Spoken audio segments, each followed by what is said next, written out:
Hello students. आज हम नया चैप्टर शुरू करने जा रहे हैं। विस्कोसिटी हमने कंप्लीट कर लिया था। आई होप सबको क्लियर हुआ होगा। कोई भी डाउट हो तो आप पूछ सकते हैं व्हाट्सएप के थ्रू, ठीक है। और सीट लगाना सोल्व कर दें आप। जो भी डाउट हो अगर आप पूछना चाहें तो पूछ लें, वरना उसको टिक करके रखें, बाद में अपन जैसे टाइम वक्त मिलेगा डिस्कस कर लेंगे, ठीक है। अब हम नया चैप्टर शुरू करने जा रहे हैं, इलास्टिसिटी।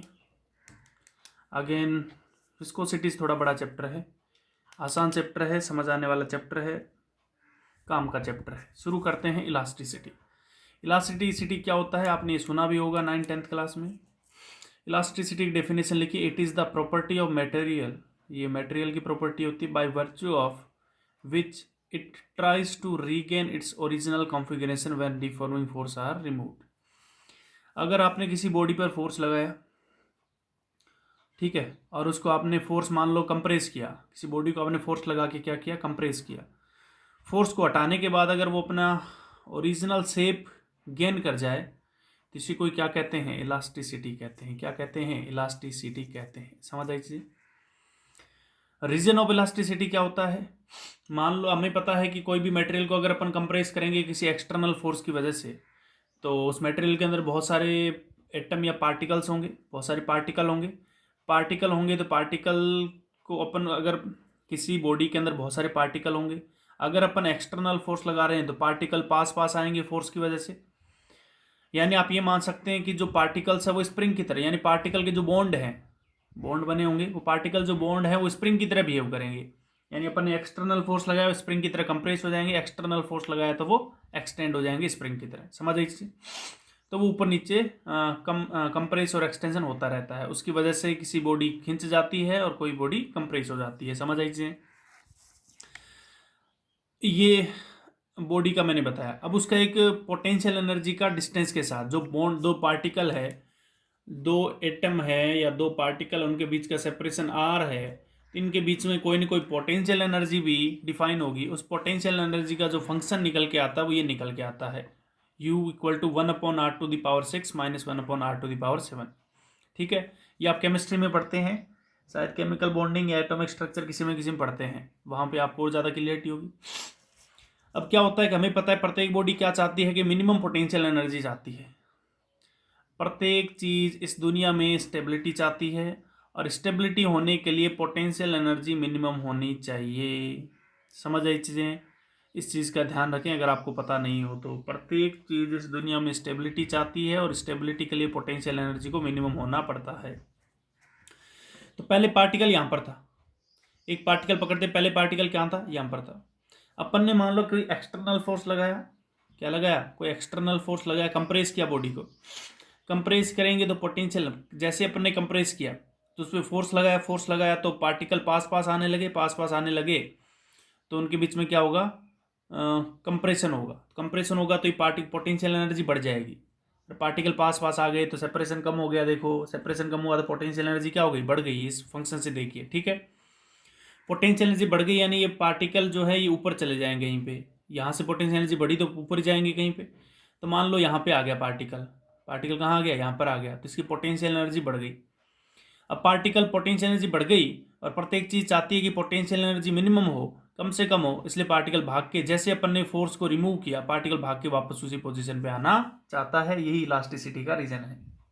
दोबारा सुन लें, ये पोटेंशियल एनर्जी और दो पार्टिकल के पोटेंशियल एनर्जी और उनके बीच के सेपरेशन का ग्राफ खींचा मैंने, ये आप केमिस्ट्री में ज़्यादा सही ढंग से पढ़ेंगे। रीजन ऑफ इलास्टिसिटी क्या होता है, जैसे अपन ने मान लो किसी बॉडी को कंप्रेस किया तो दोनों के बीच का सेपरेशन घटा, दोनों के बीच का सेपरेशन घटेगा तो इस रिलेशन से पोटेंशियल एनर्जी बढ़ेगी। पोटेंशियल एनर्जी अगर बढ़ेगी तो हमें पता है प्रत्येक वस्तु या प्रत्येक चीज़ इस दुनिया में या वर्ल्ड में जो भी है वो हमेशा क्या चाहते हैं, स्टेबिलिटी चाहते हैं, और स्टेबिलिटी के लिए पोटेंशियल एनर्जी को मिनिमम होना पड़ता है। तो जैसे पोटेंशियल एनर्जी बढ़ी यानी पार्टिकल यहाँ कहीं पहुँच गया मान लो। अब इलास्टिसिटी का रीजन क्या है, इलास्टिसिटी हमने कहा कि जैसे ही फोर्स हटाते हैं तो वापस अपना पोजीशन या ओरिजिनल शेप रीगेन कर लेता है। तो जैसे अपन ने पार्टिकल जैसे फोर्स हटाया तो पार्टिकल क्या चाहते हैं, पोटेंशियल एनर्जी को वापस मिनिमम करना चाहते हैं, यानी भाग के वापस आता है, यानी वो अपने ओरिजिनल शेप को गेन कर जाता है। समझ आई चीज़ें। ये मैंने इस ग्राफ से समझा दिया, आपको समझ आई होगी चीज़ें सही ढंग से। उसके बाद इलास्टिक मटेरियल क्या होते हैं, these are material which acquire its original shape completely on removal of deforming force. जो भी फोर्स लगाया हमने, अगर उसको रिमूव कर देंगे तो अपने ओरिजिनल शेप में आ जाएंगे। ये इलास्टिसिटी, इलास्टिक मटेरियल कहलाते हैं। समझ आई चीजें। सेकंड होता है प्लास्टिक मटेरियल। प्लास्टिक मटेरियल वो होते हैं जो फोर्स को हटाने के बाद उनकी शेप में कोई चेंज नहीं होता। These are material which reformation 0% removal of deforming force. आपने प्लास्टिक की बॉल देखी होगी, बच्चे खेलते हैं जो, उसको एक बार दबाने के बाद उसको छोड़ दिया जाए तो वो वापस अपने उसी शेप में रहती है जिसमें अपन ने फोर्स लगा के छोड़ा था। तो वो प्लास्टिक मटेरियल होते हैं। क्लियर बातें। तो इलास्टिक मटेरियल, प्लास्टिक मटेरियल समझ आया होगा डेफिनेशन से। ये तो हमारी डेफिनेशन हुई। इलास्टिसिटी पढ़ रहे हैं इसलिए डेफिनेशन आनी चाहिए। उसके बाद अपन सबसे पहले काम की चीज़ पढ़ते हैं, स्ट्रेस। स्ट्रेस क्या होता है? तो स्ट्रेस आपने लिखा है मैंने, it is define as restoring force per unit area. यानी स्ट्रेस होता है force per unit area. Stress क्या होता है? Force per unit area. समझ आई चीजें। फोर्स पर यूनिट एरिया यानी F/A सिग्मा होता है। क्लियर बात है। तो यूनिट क्या आएगी इसकी? यूनिट आएगी न्यूटन पर मीटर स्क्वायर। न्यूटन पर मीटर स्क्वायर। डायमेंशन की बात करें तो ML_T-2 upon L square, this is coming out M1 L-1T-2। ये इसकी क्या आ गई? डायमेंशन आ गई। तो आप सिग्मा से डिनोट करते हैं स्ट्रेस को। तो force per unit area sigma होता है, यूनिट ये आ गई, और इसके अपन ने डायमेंशन में निकाल ली M1 L-1T-2।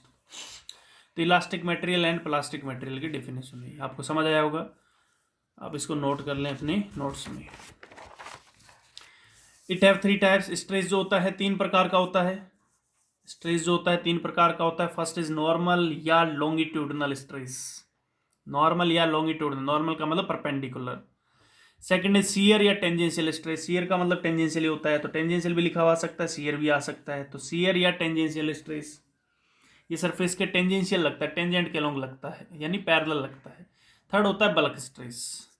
ये दोनों स्ट्रेस जो होते हैं सॉलिड के लिए होते हैं। किसके लिए होते हैं? सॉलिड के लिए होते हैं।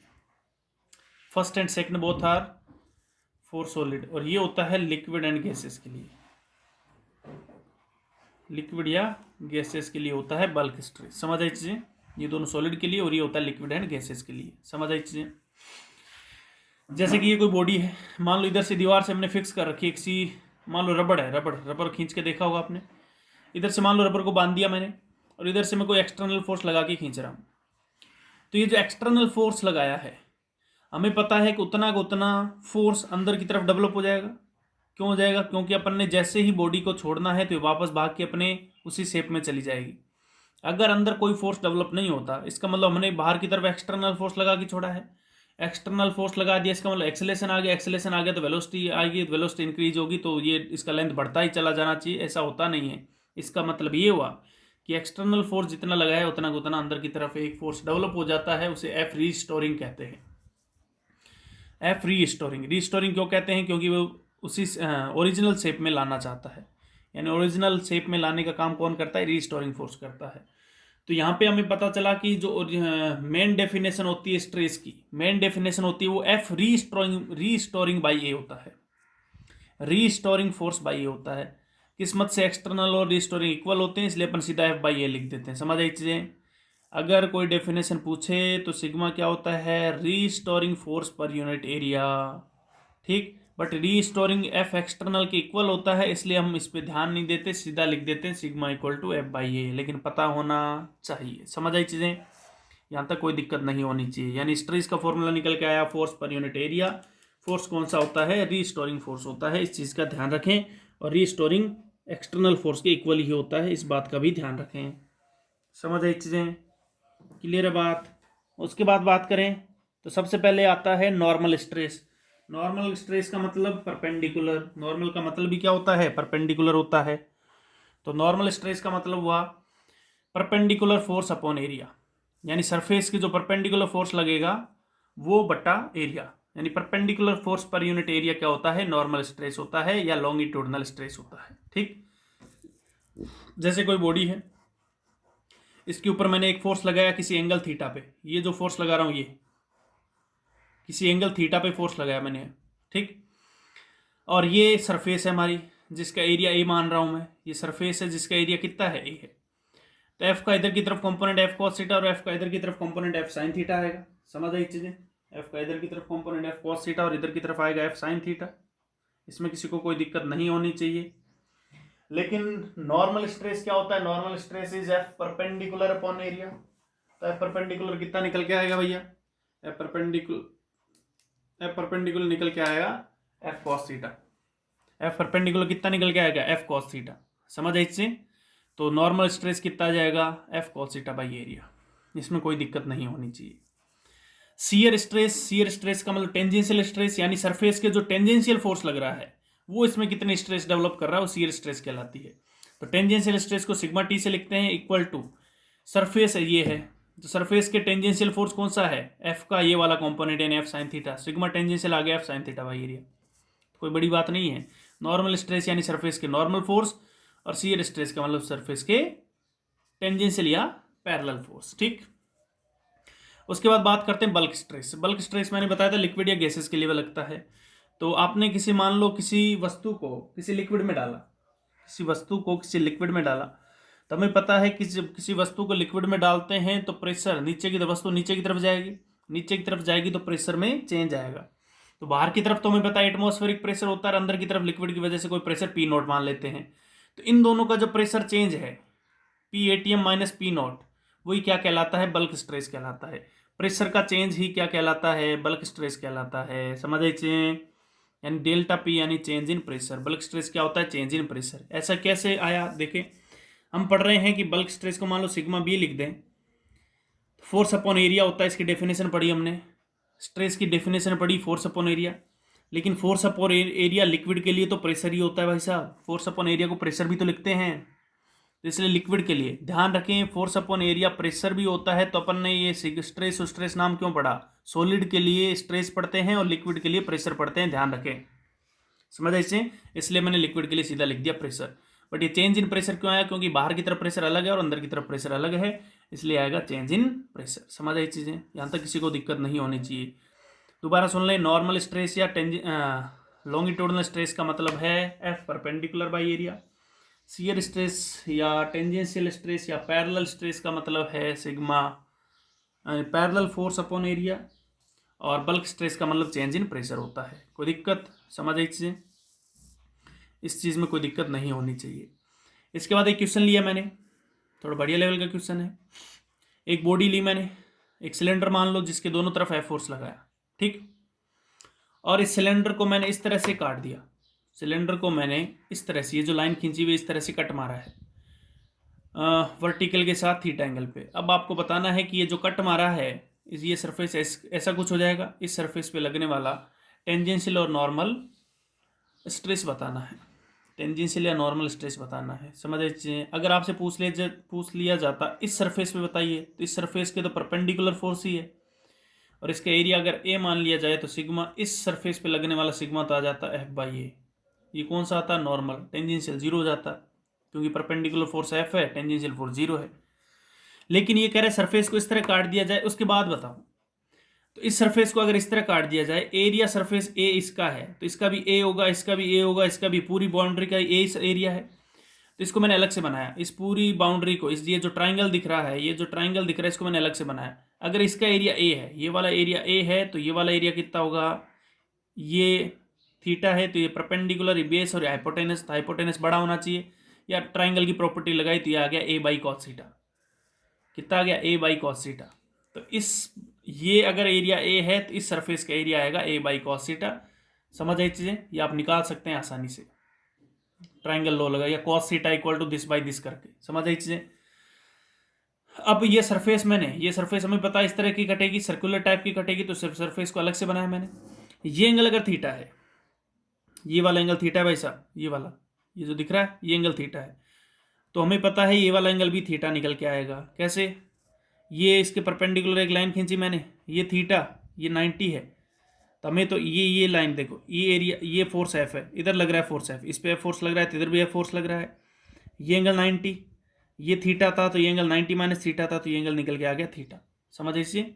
ये थीटा, ये 90 माइनस थीटा, तो ये एंगल निकल के आ गया थीटा, तो इसलिए थीटा। एफ का इधर कॉम्पोनेंट एफ कोस थीटा, इधर आ गया एफ साइन थीटा। सरफेस के पैरेलल लग रहा है एफ साइन थीटा, यानी ये टेंजेंशियल स्ट्रेस डेवलप करेगा। अरे इस सरफेस के पैरेलल कौन लग रहा है, एफ साइन थीटा, तो सिग्मा टेंजेंशियल आ गया F sine theta upon area. Area कितना है इस सरफेस का, ए बाई कॉस थीटा, तो A by cos theta, cos theta ऊपर चला गया, कोई दिक्कत। और नॉर्मल स्ट्रेस पूछना है तो normal stress is F cos theta perpendicular force upon area. Area कितना है, ए बाई कॉस थीटा, तो F cos square theta by A आ गया। क्लियर है बातें हैं, समझ आई चीजें। तो normal stress F cos square theta by A और टेंजेंशियल स्ट्रेस आ गया F sine theta cos theta by A. आप चाहें तो ऊपर नीचे 2 से मल्टीप्लाई कर सकते हैं, तो 2 sign theta cos theta sine 2 theta बन जाएगा, तो F sine 2 theta by 2a निकल के आ जाएगा। समझ आई चीजें। यानी इस चीज को इस तरह भी लिखा जा सकता है, F sine 2 theta by 2a, this is sigma tangential. समझ आ रही है चीजें। 2 से ऊपर नीचे मल्टीप्लाई कर दीजिए, 2 sign theta cos theta is sine 2 theta, और नीचे ऊपर किया है तो नीचे भी मल्टीप्लाई हो जाएगा 2 से। इसमें किसी को दिक्कत नहीं होनी चाहिए। समझ आई चीज़ें, क्लियर है बात। सही ढंग से देख लें एक बार।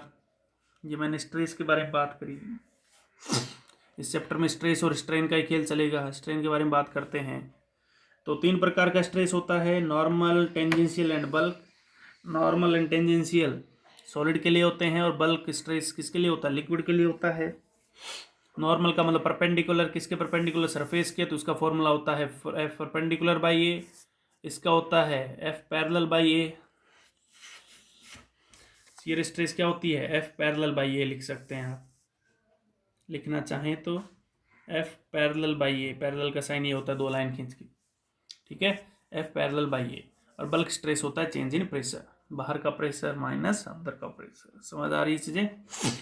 ये निकल के आ गया। उसके बाद हमने इक्वेशन देखा, इस सिलेंडर को अगर इस तरह से काट दिया जाए, कोई एंगल थीटा पे काट दिया जाए, तो इस सरफेस पे लगने वाला टेंजेंशियल और वो नॉर्मल स्ट्रेस बताना है, तो हमने निकाल लिया। ठीक, इसके बाद आगे बढ़ते हैं। इसके बाद बात करते हैं अपन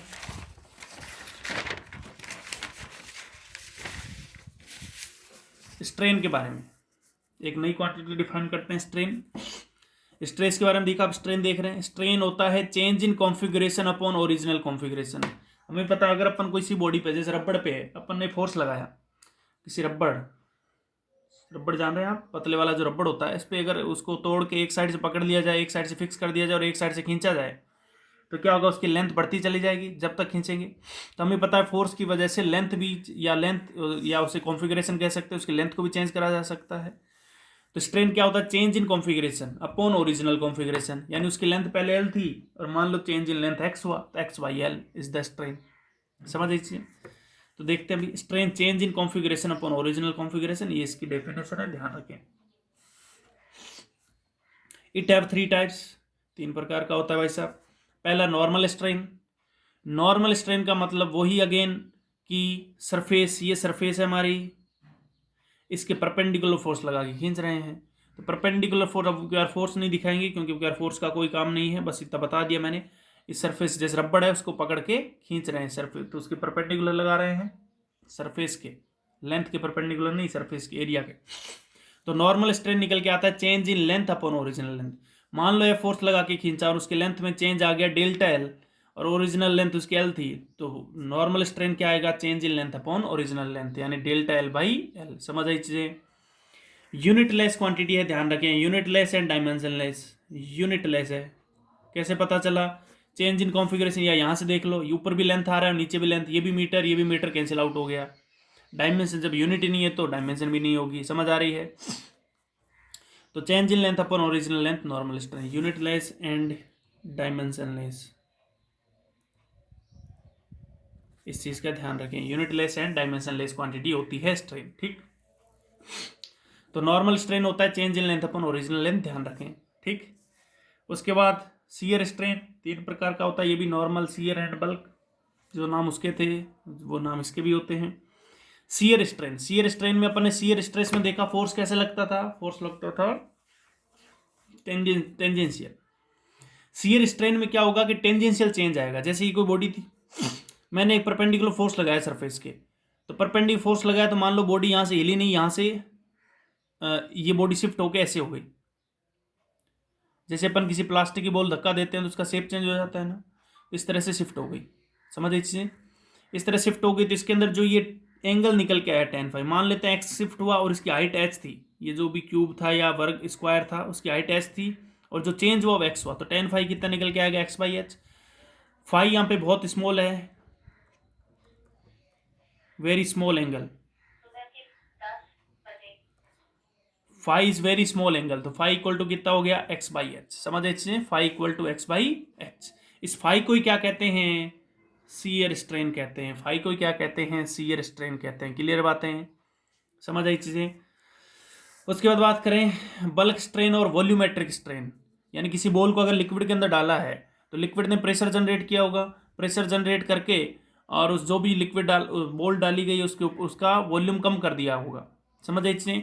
तो वॉल्यूमेट्रिक स्ट्रेन क्या होता है, change in volume upon original volume. आप नेगेटिव भी लगा सकते हैं आगे क्योंकि डिक्रीज हुआ है। समझ आ रही है चीजें, नेगेटिव क्यों लगा रहे हैं, क्योंकि वॉल्यूम डिक्रीज हुआ है। तो पहले बॉडी ऐसी थी और घट के ऐसी हो गई। तो बल्क स्ट्रेन और वॉल्यूमेट्रिक स्ट्रेन क्या होता है, change in volume upon original volume. समझ आ रही है चीजें। तो ये बल्क स्ट्रेन होता है। शियर स्ट्रेन ज्यादा काम की चीज नॉर्मल स्ट्रेन है और उसके बाद बल्क स्ट्रेन है। शियर स्ट्रेन तो बहुत ही रेयर केस में पूछा जाता है। समझ आई चीजें, इस चीज का ध्यान रखें, सही ढंग से देखें अभी दोनों चीजों को, स्ट्रेस एंड स्ट्रेन को। समझ आई चीजें यहां तक। उसके बाद जो पढ़ते हैं अपन वो पढ़ते हैं Hooke's law. Hooke's law, Hooke's law क्या होता है देखें। अकॉर्डिंग टू दिस लॉ,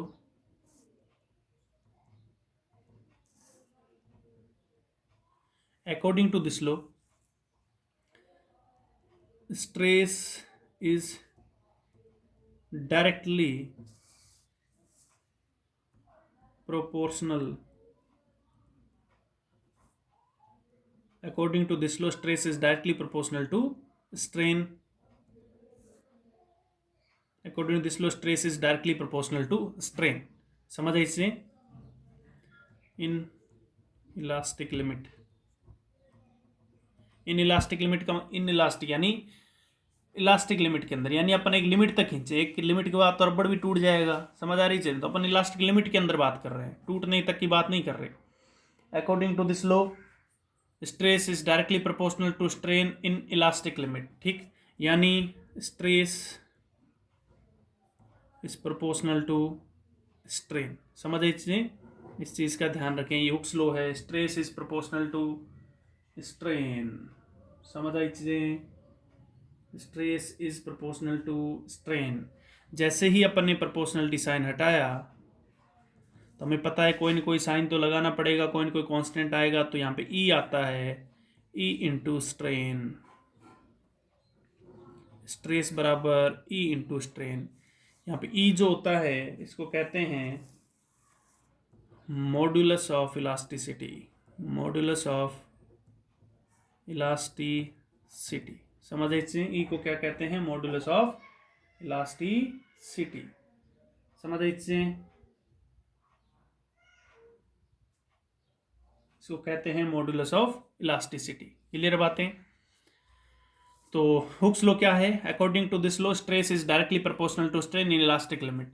एक लिमिट तक जो स्ट्रेस जैसे जैसे फोर्स लगाएंगे तो हमें पता है उसकी लेंथ में चेंज होता जाएगा, यानी स्ट्रेस की वजह से ही स्ट्रेन में चेंज आता जाएगा। जितना स्ट्रेस चेंज होगा उतना स्ट्रेन चेंज होगा। समझ आई चीजें। तो इसी लेक्चर में हम इतना ही देखते हैं, अगले लेक्चर में आगे बढ़ेंगे, हुक्स लॉ के बारे में और भी चर्चा करेंगे। Thank you.